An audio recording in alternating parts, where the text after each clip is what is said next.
All right. Quick speed round. You ready? Yes. You just mentioned one of your books, which was great. Is there another book or TED Talk or article that had a big impact on you? Yes, The Four Agreements. I recently read it, and it's just kind of like opened my mind, and it's really amazing book. I mean, it helps me sort of relax into like what's happening right now in business and realize that, it's okay for change. And as long as you're really, doing your best and not beating yourself up for failing and just all these really great things in the book. It was quite inspirational. So I'm still excited about it and go back to it and keep reading little parts of it.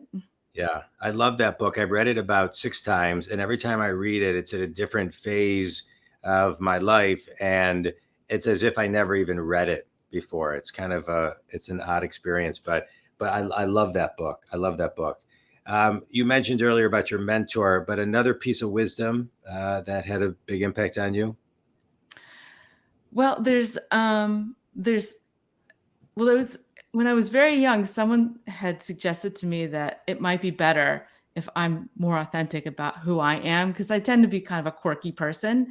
And I realized that over the years, when I try to be what I'm not and try to act like what I'm not and try to be more like when I was corporate and trying to dress the part, it didn't really serve me as well as if I'm just me. Yeah. It always serves me better to just be me. Yeah.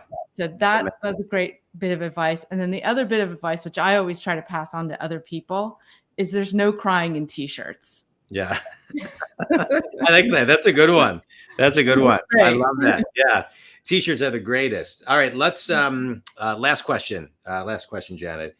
Your mentor, you said, is always saying, hey, I'm just trying to make you better. What is one thing that everybody can do to try to make themselves better?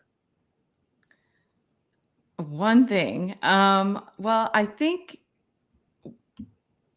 for me, the one thing I'm always trying to make myself better is to forgive myself for like, I tend to think back and I'm just trying to analyze and how could I have done that better? But to just not worry about like whether you failed or not, just, worry about like, I don't know. It's hard to say, but it's like, just don't beat yourself up. I think that's.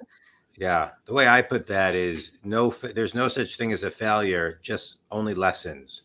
And maybe you look at it as an expensive seminar that you went to, right? Where you were forced to learn the lesson. I want to extract one thing that I thought was pretty powerful, Think Community, which is we should always be surrounding ourselves with people like Janet's mentor who see potential in us and can get us to that level of potential. It's really, really, it's so critical. I think sometimes, people surround themselves with the wrong people or people who bring them down or people who want to keep them down. And that's just, I want to kind of open everybody's consciousness to say, do your best to surround yourself with people who help you grow, who help you evolve, who see your potential and are selfless to get you there.